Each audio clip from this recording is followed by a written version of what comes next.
Baik, bismillahirrahmanirrahim. Assalamualaikum warahmatullahi wabarakatuh. Good morning, everyone. How are you today? I hope you are fine. Okay. In this session, in this class, in this grade, class 11, you are going to have English lintas minat with me, yeah, for about 1 year, inshallah. And then what we are going to do for this semester, I will share you the what we are going to do, ya. Okay. Saya akan coba sharekan apa yang akan kita lakukan selama 1 semester ini. Baik.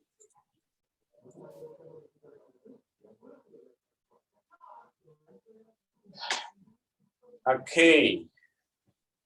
Nah, bisa terlihat ya. Okay, I forgot to introduce myself. My name is Denny Kodrat. You can call me Denny.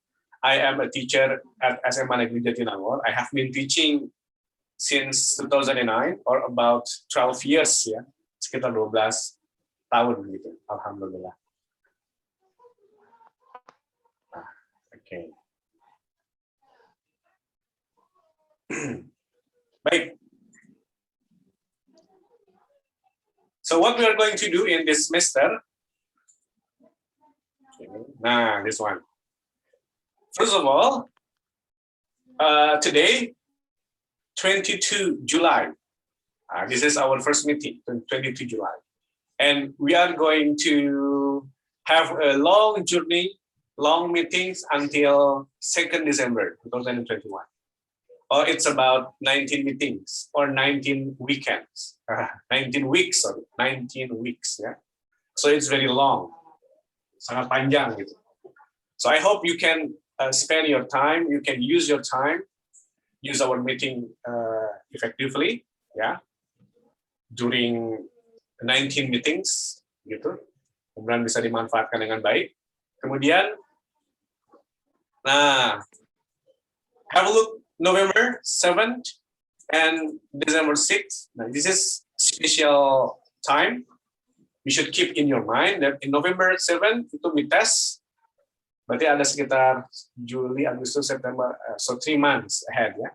And then December 6, ya ini final test. Jadi dari mites ke Desembernya 1 bulan ya. Kurang lebih lah. Ini it's based on semanjak kalender akademiknya. Baik. Nah, terus apa yang kita lakukan? Nah, barangkali waktu kalian when you were in the first grade learning English di lintas minat with Bu Ria, ya betul ya Bu Ria ya. Mungkin Bu Ria hanya atau menggunakan medianya yang sedikit berbeda dengan saya. Nah, saya akan menyampaikan 4 media yang digunakan. I will use 4 media in English, gitu. Tapi bukan berarti banyak banget gitu. No, ini hanya saling melengkapi gitu. Kenapa? Supaya tidak bosan, ya. Supaya ada variasi lah begitu ya dari setiap media yang digunakan. Nah, medianya apa saja? Medianya apa saja?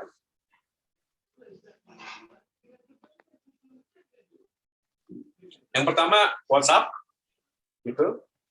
Saya sudah bergabung dengan WhatsApp di kelas kalian semua, ya, alhamdulillah. Nah, hanya saya akan menggunakan, I only use WhatsApp for giving information and for sharing link, ya.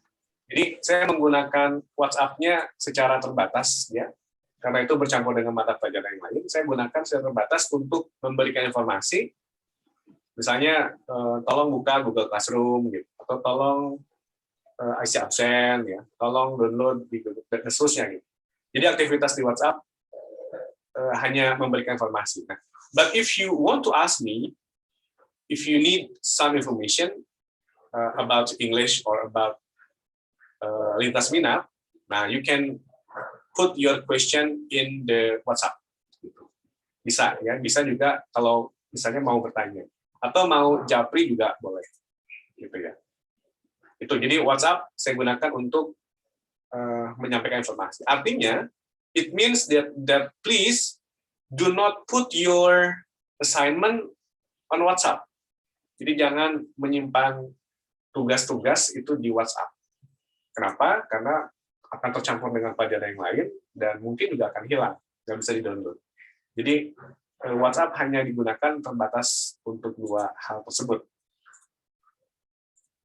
Oke, satu. Yang kedua, nah untuk Learning Management System-nya, or LMS, nah I use Google Classroom. Nah ini yang paling penting, Google Classroom. Ya, saya sudah sharekan juga di grup ya kode kelas dan sekaligus linknya untuk Google Classroom. Nah kalian tinggal klik atau tinggal tuliskan kode kelas. Nah why it is important using Google Classroom? Nah karena ada dua hal di dalam Google Classroom itu. Kita mengenal istilah sinkronus dan asinkronus.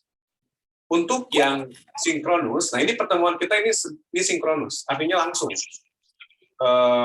tatap muka secara online. Ya, itu namanya sinkronus.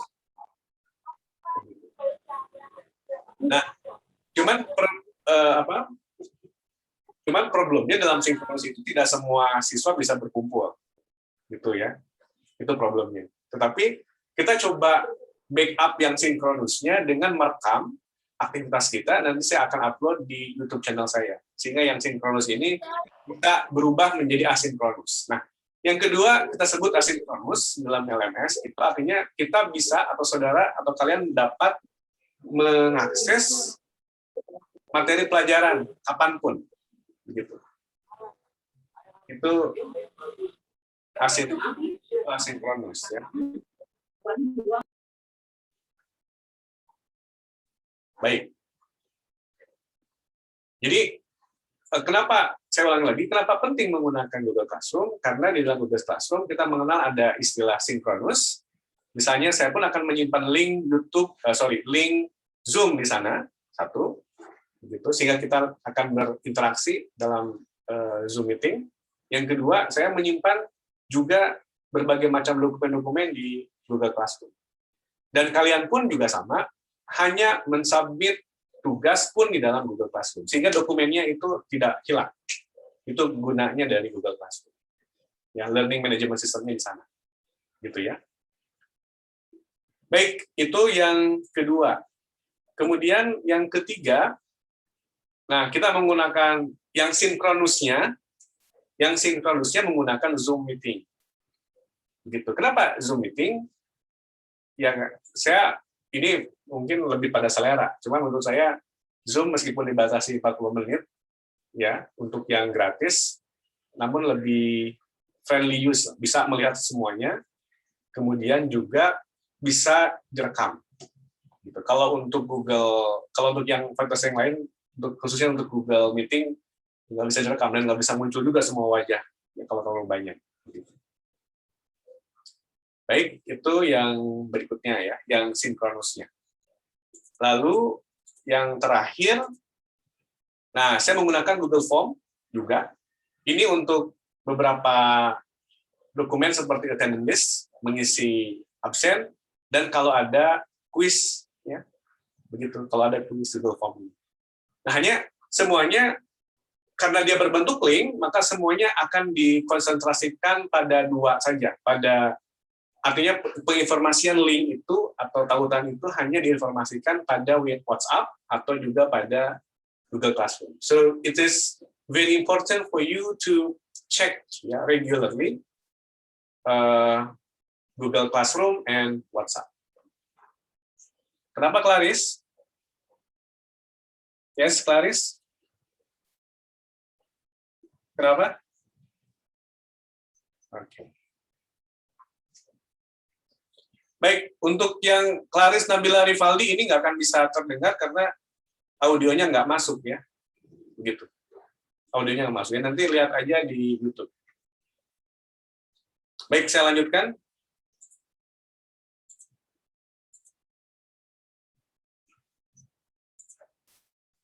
Nah ini rules for our teaching learning activities. Pertama, please join in Google Classroom, of course.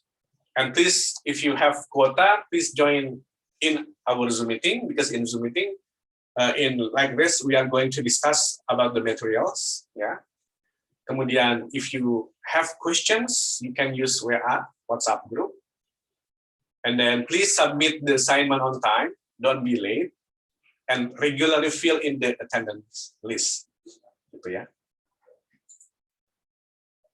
Jadi tolong jangan lagi ada yang bertanya pada saya nanti di bulan-bulan November, ya, awal menuju pada saat akan ujian, ya, Pak, tugas saya mana yang kosong? Nah, jangan. Kenapa? Karena semuanya sudah terekap dalam Google Classroom. Kalian bisa langsung aja mengecek akun Google Classroom-nya, terus melihat tugas mana yang belum dikerjakan.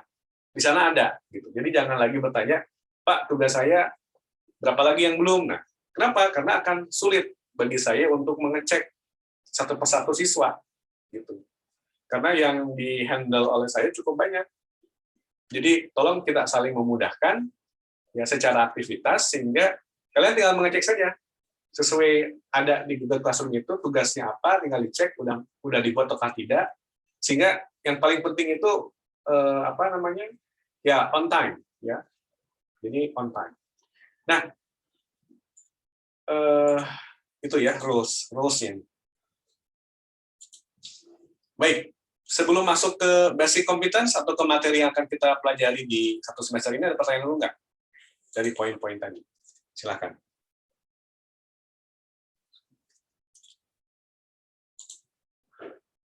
Nggak ada? Oke, coba chat dulu ya.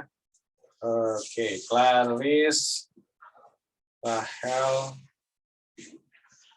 Rivaldi, audionya.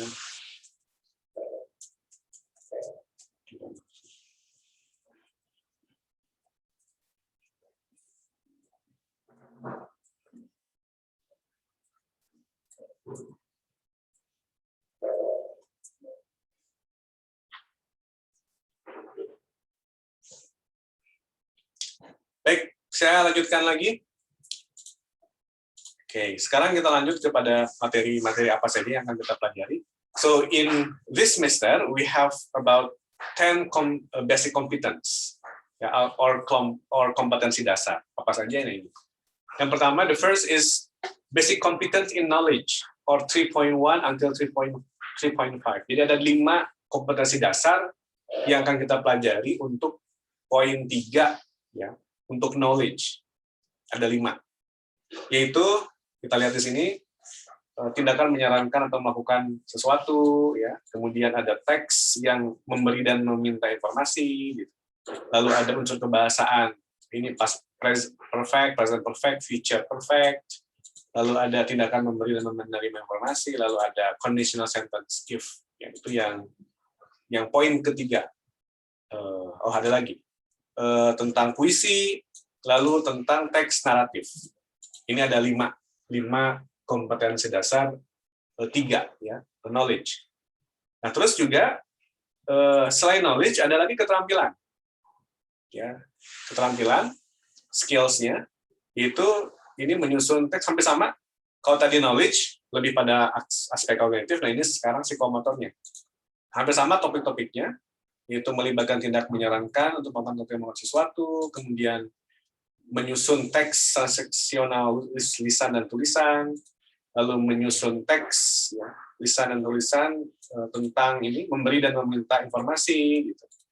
And then what else? Menangkap makna dalam puisi, kemudian menangkap makna dalam teks naratif. Jadi total seluruhnya ada 10 kompetensi dasar yang akan kita lalui di semester ini. Nah, tapi ingin saya sampaikan begini.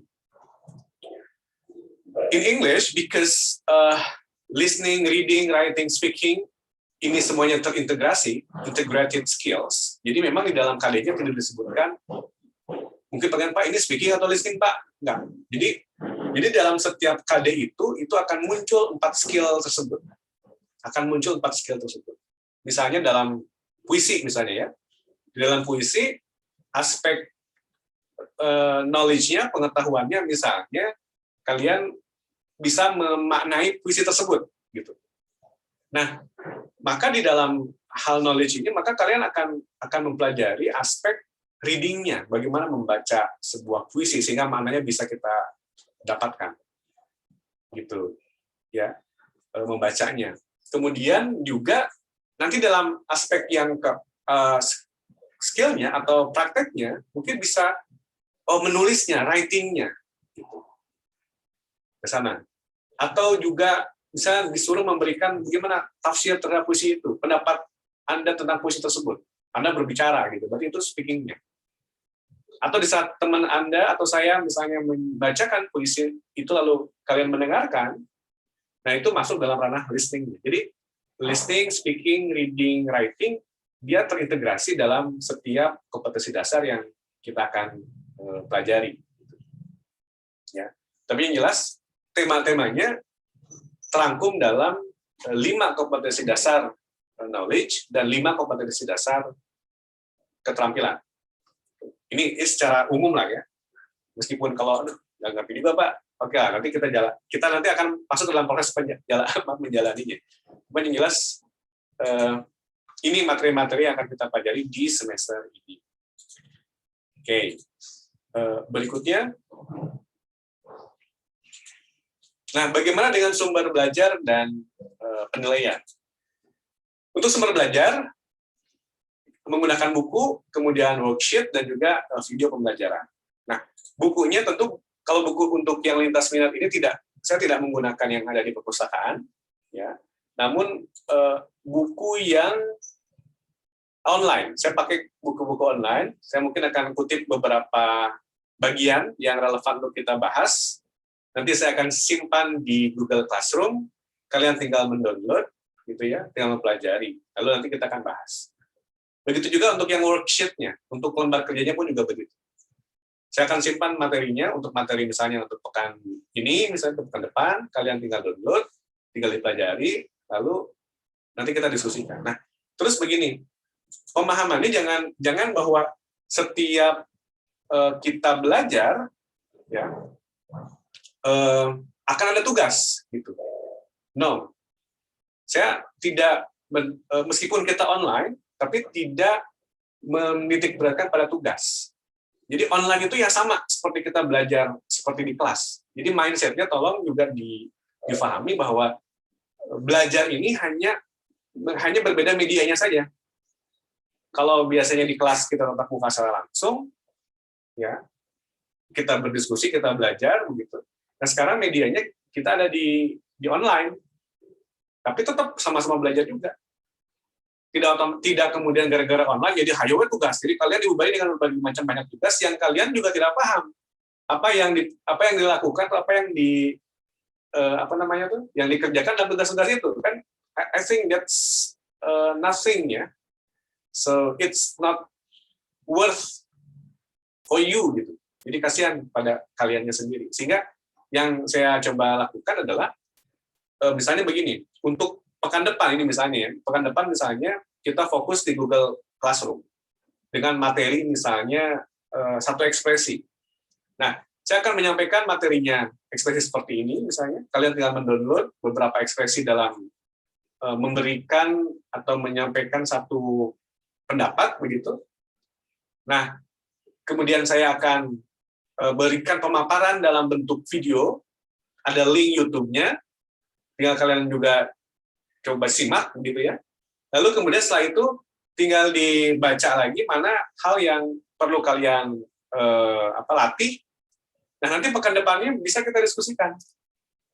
Gitu. Nah, latihan-latihan yang ada dalam kertas kerja atau dalam buku itu tidak berarti menjadi tugas yang harus dikumpulkan pada saat itu. Enggak. Jadi selama 60 menit kalian menggunakan waktu untuk belajar tentang materi tersebut di pekan tersebut begitu.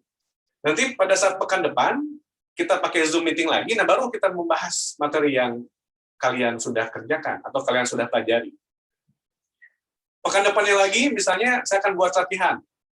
Latihannya masuk dalam atau dikumpulkan di dalam Google Meeting gitu.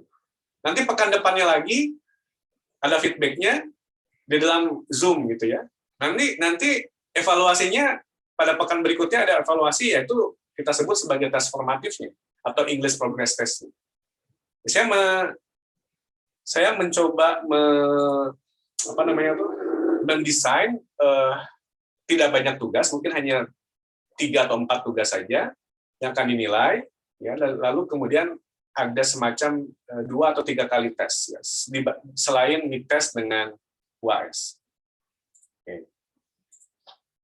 Ini sekalian nih ya, yang poin yang kesini. Jadi penilaiannya diambil dari partisipasi, ya. Jadi penilaiannya diambil dari partisipasi, kemudian artinya keaktifan kalian mengikuti semua proses pembelajaran, baik itu di Google Classroom atau kemudian di Zoom, begitu ya.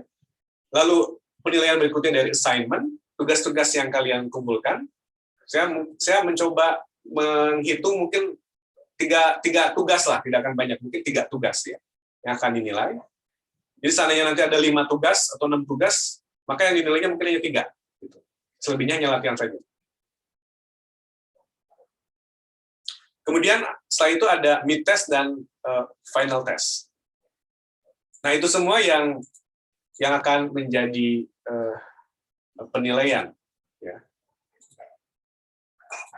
Yang akan menjadi bahan penilaian dalam assessment atau sehingga dapat nilai sekian itu dari proses-proses ini. Ada partisipasi, ada latihan, kemudian atau tugas-tugas, kemudian adanya mid test dan adanya final test. Nah, kalaulah nanti misalnya ada tatap muka secara terbatas, misalnya ya, karena kondisinya sudah kondusif, sudah tatap muka secara terbatas, nah, desain belajar kita ini nggak akan berubah, begitu. Tetap menggunakan Google Classroom, tetap menggunakan beberapa media yang kita pakai, karena situasinya kan kita nggak bisa memastikan juga.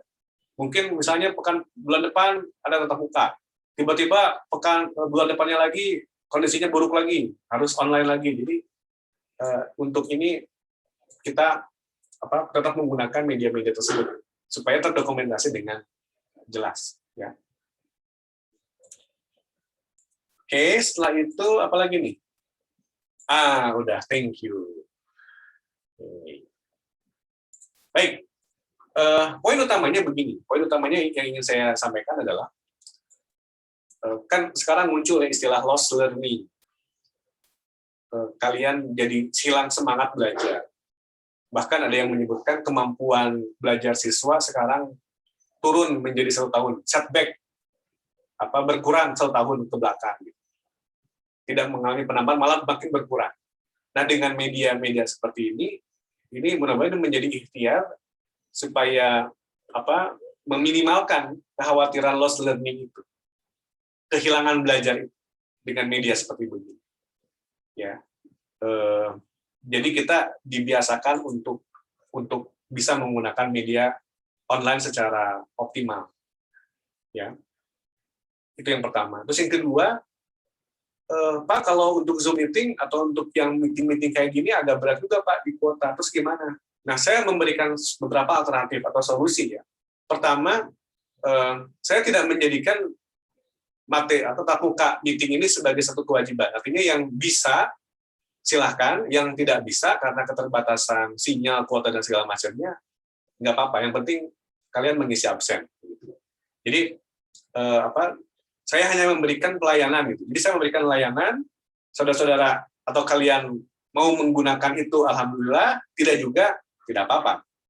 Tapi solusinya bagaimana? Nanti ketinggalan dong yang nggak ikutan Zoom meeting. Nah, solusinya saya rekam. Jadi setiap pertemuan saya rekam, lalu kemudian nanti akan saya upload di YouTube saya. Ya, nanti yang tidak ikutan karena masalah kuota itu nanti bisa mengakses YouTube di hari-hari yang lain. Gitu. Itu solusinya. Dan di dalam Zoom meeting pun tidak akan ada tes ya, hanya menyampaikan we only discuss the material on Zoom gitu supaya lebih paham. Itu mungkin agak sedikit menjadi solusi ya dari yang tidak mampu mengakses karena keterbatasan fasilitas begitu ya. Itu. Kemudian apa lagi ya? Satu hal lagi nih sebelum saya akhiri, bahwa belajar itu membutuhkan pengorbanan, ya, khususnya pengorbanan kuota, biaya. Jadi saya menghimbau atau saya mengajak bagi kalian semua, ya mulailah misalnya kalau ada sedikit rezeki atau sedikit uang untuk disimpan atau untuk diinvestasikan dalam bentuk kuota, ya. Kamu akan ditolak 37. Ya, Nazwa, tolong di-mute dulu, Nazwa. Nazwa, tolong di-mute dulu. Oke. Nah, ya, sampai mana ya? Jadi saya menghimbau atau mengajak kalian semua untuk misalnya kalau ada kelebihan uang ya, untuk menyimpan atau menginvestasikan dalam bentuk kuota atau dalam bentuk pulsa. Saya pikir 1 atau 2 GB atau mungkin 2 GB itu bisa atau cukup ya untuk belajar bahasa Inggris untuk lintas minat ini. Gitu. Untuk 1 atau 2 bulan. Ya, jadi kalau misalnya saya coba hitung 1 bulan kita 2 kali, nampaknya untuk 4 bulan, untuk 2 bulan, untuk 4 kali pertemuan, nampaknya 2 GB cukup gitu. Karena kita nggak akan full 1 jam, hanya 40 menit saja kurang lebih. Jadi 40 menit nggak akan sampai 1 GB. Nggak akan sampai 1 GB. Ya. Jadi ini upaya juga gitu. Jadi dari kalian yang juga ada pengorbanan, ini tolong sampaikan juga ke teman-teman. Sehingga jangan sampai kondisi kita yang seperti ini kita kalah. Ya. Kita kalah hanya dengan mengatakan, Pak, saya nggak punya kuota, gitu. Pak, gimana saya?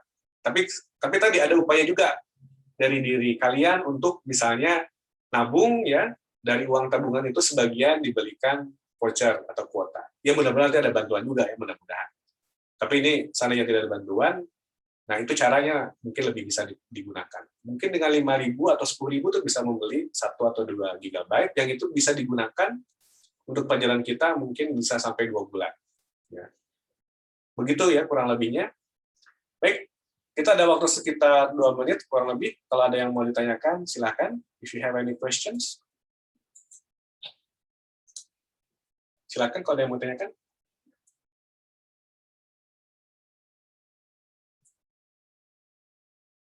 Nggak ada? Oke, baik. Kalau tidak ada, terima kasih atas waktunya. Oke, nggak ada ya, baik. Kalau nggak ada, terima kasih atas waktunya. Kita ketemu lagi pekan depan. Kita mulai belajar di pekan depan. Hari ini hanya untuk membahas apa yang akan kita lakukan selama 1 semester. Saya akan upload nanti di YouTube saya. Linknya nanti akan saya sampaikan di grup dan sekaligus juga di Google Classroom. Yang belum join di Google Classroom, silahkan join ya. Silahkan. Dan ya mudah-mudahan kita semua disehatkan dan lancar ya sampai akhir nanti. Demikian, terima kasih. Assalamualaikum warahmatullahi wabarakatuh. Boleh you may leave Zoom ya, silahkan.